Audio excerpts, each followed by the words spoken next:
Good morning, friends! Welcome to A to Z Academy.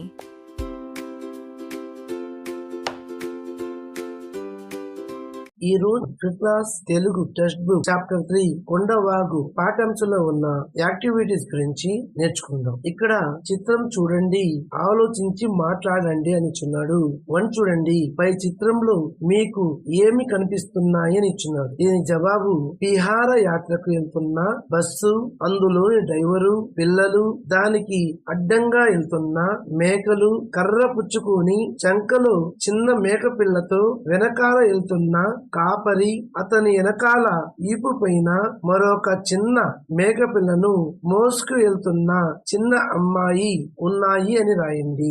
Second question చూడండి, పిల్లలంతా ఎక్కడికి వెళ్తున్నారు అని ఇచ్చున్నాడు. దీని జవాబు పిల్లలంతా విహారయాత్రకు వెళ్తున్నారు అని రాయండి. నెక్స్ట్ థర్డ్ క్వశ్చన్ చూడండి, మీరు చేసిన ఒక ప్రయాణం గురించి చెప్పండి అని ఇచ్చున్నారు. దీని జవాబు దసరా సెలవులకు నాన్న, అమ్మ, నేను, అక్క అందరూ విజయవాడకు వెళ్ళాం. మా ఊరు నుండి విజయవాడకు 2.5 గంటలు ప్రయాణం. నాన్న మాకు విజయవాడ నగరం మొత్తం చూపించాడు. ముందుగా దసరా పండుగ రోజులు కదా, అందుకని కనకదుర్గ అమ్మవారిని దర్శించుకున్నాం. ఆ రోజు సరస్వతి అమ్మవారిగా అవతారం వేశారు. చదువుకునే పిల్లలు దర్శించుకుంటే మంచిదట. అందుకని మొదట గుడికి వెళ్లి అక్కడ నుండి కృష్ణా నదిలో స్నానం చేసి కొండాపల్లి కోటకు వెళ్ళాం. అక్కడ ఉన్న ఏనుగుల శాల, గుర్రాల శాల, కోనేరు అన్ని చూశాం. కొండాపల్లి బొమ్మలు కొనుక్కున్నాం, చాలా బాగున్నాయి. సాయంత్రానికి ఇంటికి వచ్చేసాము అని రాయింది. నెక్స్ట్ వినడం, ఆలోచించి మాట్లాడడం అని ఇచ్చిన్నారు. ఇందులో క్వశ్చన్ నెంబర్ 1, జావేద్ సెలవులలో రామం వాళ్ళ ఊరు వెళ్ళాడు కదా, అక్కడ ఏం చేశాడు చెప్పండి అని ఇచ్చిన్నారు. దానికి జవాబు వచ్చేసి రామం వాళ్ళ ఊళ్ళో రకరకాల కొండలు, బిలబిలమంటూ పారే వాగులు, పచ్చని చెట్లు, మిట్ట పల్లాల దారులు, కొండల మీద నుండి జాలువారుతున్న బోడెలన్నీ నీటి పాయలు, గుట్టలు, గుట్ట మధ్యలోని నీటి బుగ్గ, పాము మెలక లాంటి దారులు, కొండపల్లి బొమ్మల లాంటి ఇళ్లను చూశాడు అని రాయండి. నెక్స్ట్ సెకండ్ క్వశ్చన్, మీరు ఏదైనా ఊరు వెళ్ళడానికి ఏం సిద్ధం చేసుకుంటారో చెప్పండి అని ఇచ్చున్నారు. దీని జవాబు మేము ఏదైనా ఊరు వెళ్ళాలంటే ముందుగా మేం వెళ్లే ఊరు, దాని విశిష్టత, అక్కడ చూడదగ్గ ప్రదేశాలు, సమాచారం దగ్గర పెట్టుకుంటాం. అక్కడికి కావలసిన బట్టలు, ఉదయం నుండి రాత్రి వరకు కావలసిన నిత్యావసర వస్తువులు, అవసరమైన మందులు, సరిపడినంత డబ్బులు, తెలిసిన వాళ్ళ ఫోన్ నెంబర్లు, తినడానికి సరిపడే తినమండరాలు, చక్కని దృశ్యాలను ఫోటో తీయడానికి కెమెరా, మొబైల్ ఛార్జర్లు మొదలైనవన్నీ సిద్ధం చేసుకుంటాము అని రాయింది. నెక్స్ట్ థర్డ్ క్వశ్చన్ చూడండి, మీ ఊరిలో మీకు నచ్చిన విషయాలను చెప్పండి అని ఇస్తున్నారు. దీని జవాబు మా ఊరిలో అన్ని నాకు నచ్చిన విషయాలే. ఊరి బయట నుండి మధ్య దాకా పచ్చగా పరుచుకున్న పంట పొలాలు, 24 గిలకలతో ఉన్న పెద్ద ఊట బావి, పక్కనే చెరువు, పెద్ద కొండ, కొండపైన కోనేరు, కోనేరు పక్కన దీపాల గుడి, ఊరి మధ్యలో వేణుగోపాల స్వామి గుడి, శివాలయం, రాముడు తయారు చేసే జిలేబీ కొట్టు, చెరువు పక్కనే పార్కు, పార్కులో పెద్ద వేదిక, వేదికపై గల వట్టల మైకుల నుండి వినిపించే వార్తలు, ఊరి మధ్యలోని రచ్చబండ, ఇవన్నీ మా ఊరిలో నాకు నచ్చే విషయాలు అని రాయండి. నెక్స్ట్ చదవడం, వ్యక్తపరచడం అని ఇచ్చున్నారు. ఇక్కడ హెలెన్ కెల్లర్ మన అందరిలా చూడలేదు అనే పారా ఇచ్చున్నాడు. ఆ పారాకు సంబంధించిన కొన్ని క్వశ్చన్స్ ఇచ్చున్నాడు. అవి ఎలా రాయాలో చూద్దాం. క్వశ్చన్ నెంబర్ 1 చూడండి, హెలెన్ కెల్లర్ స్పర్శ ద్వారా ఏమేమి గుర్తించింది అని ఇచ్చున్నారు. దీని జవాబు హెలెన్ కెల్లర్ స్పర్శ ద్వారా పోక చెక్క నున్న దానిని, దేవదారు వృక్షాల కరుకుదనాన్ని గుర్తించింది అని రాయండి. నెక్స్ట్ సెకండ్ క్వశ్చన్ చూడండి, హెలెన్ కెల్లర్ పూలను ఎలా వర్ణించింది అని ఇచ్చున్నారు. దీని జవాబు హెలెన్ కెల్లర్ పూలను పూల రెక్కల మృదుత్వాన్ని పట్టుతో పోల్చి వర్ణించింది అని రాయండి. Next third question, Helen Keller కి ఆనందాన్ని కలిగించేవి ఏవి అని ఇచ్చున్నారు. ఇచ్చున్నారు. దీని జవాబు పట్టు వంటి పూల రెక్కల మృదుత్వాన్ని తాకడం, వాటి సువాసనను ఆస్వాదించడం, పక్షుల కుహుకు శబ్దాలు చెవుల్లో మారు మ్రోగడం, సెలవేటి ప్రవాహంలోని చేతిని ఏళ్ల మధ్య నుండి నీళ్లు ప్రవహించడం అనేవి హెలెన్ కిల్లర్ కి ఆనందాన్ని కలిగించాయి అని రాయింది. నెక్స్ట్ 4th క్వశ్చన్ చూడండి. వసంత ఋతువులో ఏ పూల కోసం హెలెన్ కిల్లర్ అన్వేషించింది అని ఇచ్చున్నారు. దీని జవాబు వసంత ఋతువులో కొత్త పరిమాణాలు ఇచ్చే పూల కోసం హెలెన్ కిల్లర్ అన్వేషించింది అని రాయండి. నెక్స్ట్ పదజాలం ఇచ్చున్నారు. నేను విజయవాడ వెళ్లి దుర్గగుడి చూశాను. నేను ధవళేశ్వరం వెళ్లి కాటన్ బ్యారేజీ చూశాను. నేను శ్రీకాకుళం వెళ్లి శాలిగూడెం చూశాను. నేను అరకు వెళ్లి బుర్ర గృహలు చూశాను. నేను ఒంటిమిట్ట వెళ్లి రామాలయం చూశాను అని రాయండి. నెక్స్ట్ స్వీయ రచన ఇచ్చున్నారు. ఇక్కడ కొన్ని క్వశ్చన్స్ ఇచ్చున్నారు. అవి ఎలా రాయాలో చూద్దాం. క్వశ్చన్ నెంబర్ 1 చూడండి. జావేద్ లేఖను ఎవరికి రాశాడు అని ఇచ్చున్నారు. దాని జవాబు జావేద్ లేఖను తన ప్రియమైన స్నేహితుడైన వెంకట్ కు రాశాడు అని రాయండి. నెక్స్ట్ సెకండ్ క్వశ్చన్ చూడండి. మీరు చూసిన కొండ గురించి 2 వాక్యాలు రాయండి అని ఇచ్చున్నారు. దాని జవాబు నేను చూసిన తిరుమల కొండ చాలా ఎత్తైనది, చుట్టూ పచ్చని దట్టమైన అడవులతో నిండి ఉంది. సెకండ్ పాయింట్, ఆ కొండపైకి ప్రయాణిస్తుంటే దారిలో ఎన్నో జలపాతాలు, అందమైన ప్రకృతి దృశ్యాలు కనిపిస్తాయి అని రాయండి. నెక్స్ట్ థర్డ్ క్వశ్చన్ చూడండి. నీటి బుగ్గ దగ్గర నుండి పాయలు ఎలా వస్తున్నాయి అని ఇచ్చున్నారు. దీని జవాబు నీటి బుగ్గ నుండి బయలుదేరిన పాయలలో కొన్ని పారుతున్నాయి, కొన్ని నృత్యం చేస్తున్నాయి, కొన్ని పాము నడకలు నడుస్తున్నాయి, కొన్ని బుసబుస పొంగుతూ బయటకు వస్తున్నాయి అని రాయండి. నెక్స్ట్ 4th క్వశ్చన్ చూడండి. కొండపై నుండి ఊరిని చూసినప్పుడు మీకు కలిగిన అనుభూతి రాయండి అని ఇచ్చున్నారు. దీని జవాబు కొండపై నుండి చూసినప్పుడు ఊరంతా రంగురంగుల దేశపటంలా, ఇళ్లన్నీ చిన్న చిన్న కొండపల్లి బొమ్మల్లా అత్యద్భుతంగా కనిపించి మనసుకు ఎంతో ఆనందాన్ని ఉత్సాహాన్ని కలిగిస్తుంది అని రాయండి. నెక్స్ట్ 5th క్వశ్చన్ చూడండి.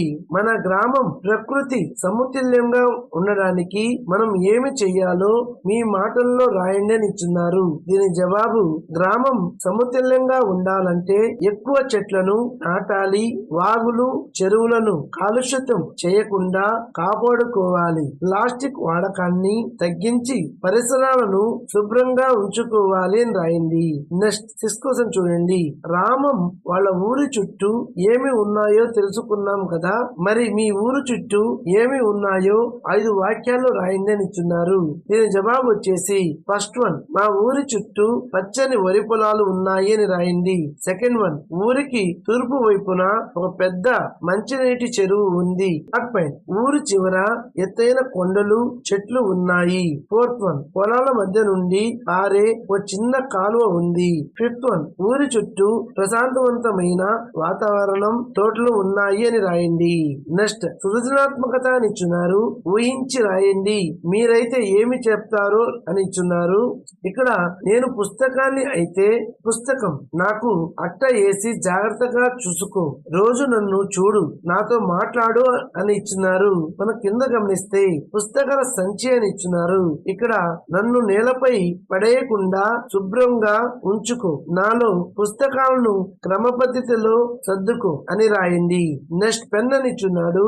ఇక్కడ నాతో ముత్యాల లాంటి మంచి అక్షరాలు రాయు, నన్ను అనవసరంగా కింద పడేసి పాడు చేయకొని రాయండి. నెక్స్ట్ స్కేలు అని ఇచ్చున్నారు. నాతో చక్కని తిన్నని గీతలు ఇరుచుకోకుండా నిటారుగా గీము అని రాయండి. నెక్స్ట్ ఏకరూప దుస్తులు అని ఇచ్చున్నారు. ఇక్కడ నన్ను రోజు ఉతికి శుభ్రంగా ఐరన్ చేసుకొని వేసుకో అని రాయండి. నెక్స్ట్ బూట్లు అని ఇచ్చున్నారు. నన్ను తొడుక్కునే ముందు శుభ్రం చేసి పాలిష్ చేసి వేసుకో అని రాయండి. నెక్స్ట్ ప్రశంస అని ఇచ్చున్నారు. ఇక్కడ విహార యాత్రకు వెళ్ళినప్పుడు అక్కడి పరిసరాలలో చెత్తా చెదారం వేయకుండా శుభ్రంగా ఉంచాలి. మీరు విహారయాత్రకు వెళ్ళిన చోట మీ మిత్రులందరూ చెత్త కుండని ఉపయోగించారు, పరిసరాలను పరిశుభ్రంగా ఉంచారు, వారిని ఎలా ప్రశంసిస్తారో రాయండి అని ఇచ్చున్నారు.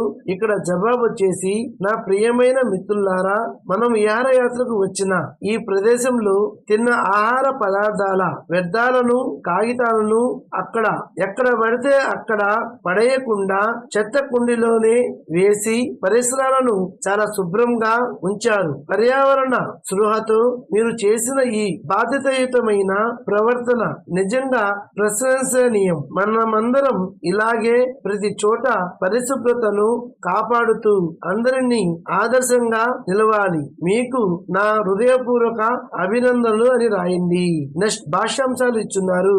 ఇక్కడ చూడండి, కింది వాక్యాలను చదవండి, నామవాచకాలను గుర్తించండి, వాటి కింద గీత గీయండి అని ఇచ్చున్నారు.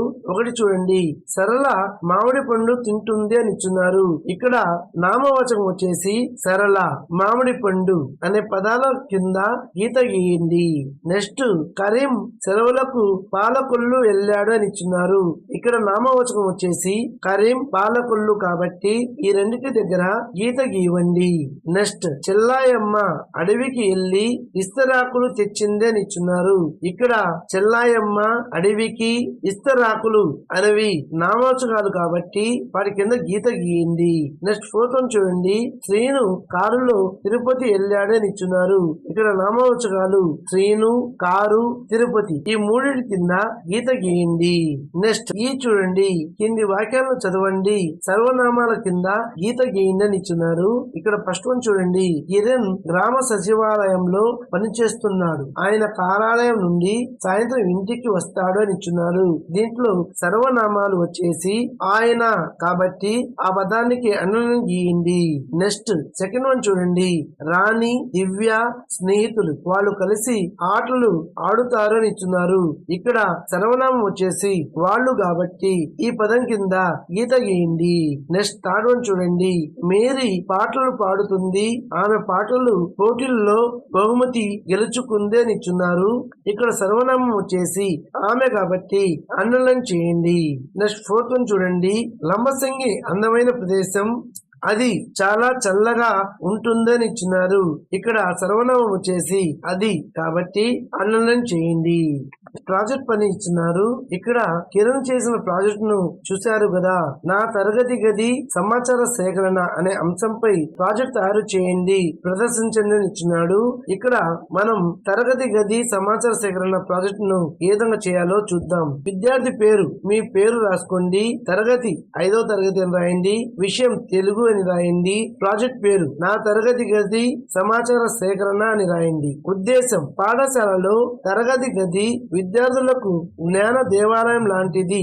అక్కడ మనం రోజులో ఎక్కువ సమయం గడుపుతాం. చదువుకోవడమే కాకుండా స్నేహం, క్రమశిక్షణ, సద్గుణాలు నేర్చుకుంటాం అని రాయండి. ప్రాజెక్ట్ లక్షణాలు, నా తరగతి గదిలోని వసతులు, సౌకర్యాల గురించి వివరంగా తెలుసుకోవడం, తరగతి గది వాతావరణం, తోటి విద్యార్థుల సమాచారాన్ని సేకరించడం, తరగతి గదిని పరిశుభ్రంగా ఉంచుకోవడం పట్ల శ్రద్ధ పెంపొందించుకోవడం అని రాయండి. అవసరమైన వస్తువులు, స్కెచ్ పెన్నులు, తరగతి గది ఫోటోలు, పేపర్లు, పెన్సిళ్లు, స్కేలు. ప్రాజెక్ట్ పద్ధతి, పరిశీలన మరియు సమాచార సేకరణ అని రాయండి.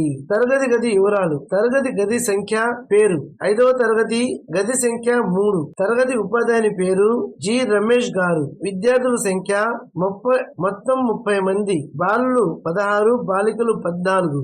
తరగతి గది సౌకర్యాలు, విశాలమైన గాలి, వెలుతురు వచ్చే కిటికీలు, గ్రీన్ బోర్డు, స్మార్ట్ టీవీ, విద్యార్థులు కూర్చోడానికి బెంచీలు, ఉపాధ్యాయులు టేబుళ్లు, చార్టులు, తగిలించే బోర్డులు మరియు చెత్తకుండి ఉన్నాయి. విద్యార్థుల కార్యక్రమాలు, ప్రతిరోజు క్రమం తప్పకుండా పాఠాలు వినడం, తోటి విద్యార్థులతో గ్రూప్ యాక్టివిటీస్ చేయడం, రోజు ఉదయం తరగతి గదిని పరిశుభ్రం చేసుకోవడం మరియు పండుగలను తరగతిని అందంగా అలంకరించడం. ఆశించిన ఫలితం, నా తరగతి గది గురించి పూర్తి వివరాలు తెలుసుకున్నాను. తరగతి గదిని పరిశుభ్రంగా అందంగా ఉంచుకోవాలనే బాధ్యత పెరిగింది. తోటి విద్యార్థులతో ఐక్యంగా మరియు భాషా నైపుణ్యాలు పెంపొందిందాయి అని రాసి కింద సంతకం అని రాసి మీ పేరు రాయండి. నెక్స్ట్ నేనేమి నేర్చుకున్నానో ఇచ్చున్నారు. ఇక్కడ కింది వాక్యంలో గీత గీసిన పదానికి అర్థాన్ని రాయండి అని ఇచ్చున్నారు. క్వశ్చన్ నెంబర్ 1 చూడండి, ఒక పనిని ప్రారంభించడం ఎంత ముఖ్యమో ముగించడం కూడా అంతే ముఖ్యం అని ఇచ్చున్నారు. ఇచ్చున్నారు. ఇక్కడ ప్రారంభించడం అనే పదానికి గీత గీస్తున్నారు. దాని అర్థం మొదలు పెట్టడం అని రాయండి. నెక్స్ట్ సెకండ్ వన్ చూడండి. కింది పదాలతో సొంత వాక్యాలను రాయండి అని ఇచ్చున్నారు.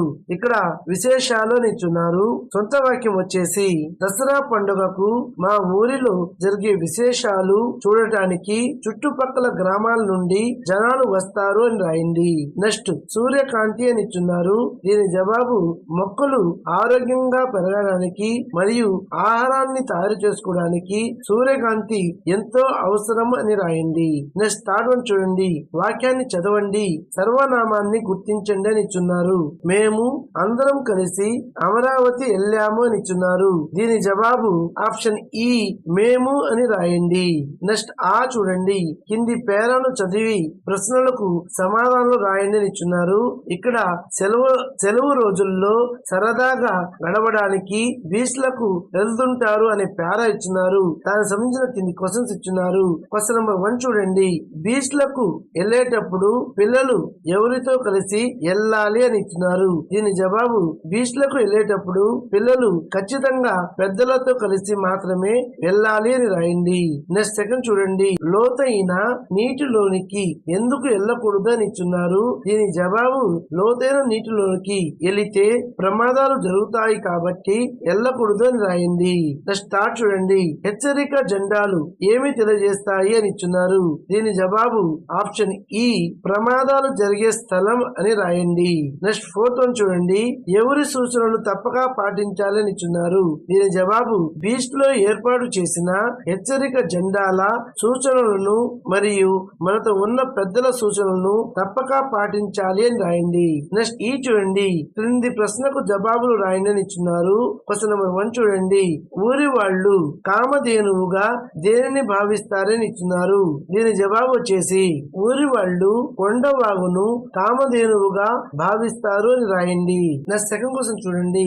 రాత్రిపూట ఆకాశం వైపుకు చూస్తే ఏమేమి కనిపిస్తాయని ఇచ్చున్నారు. దీని జవాబు రాత్రిపూట ఆకాశం వైపుకు చూస్తే చంద్రుడు, నక్షత్రాలు మెరుస్తూ కనిపిస్తాయి. కొన్నిసార్లు మేఘాలు, గ్రహాలు మరియు తోకచుక్కులు కూడా కనిపిస్తాయి అని రాయండి. నెక్స్ట్ థర్డ్ క్వశ్చన్ చూడండి.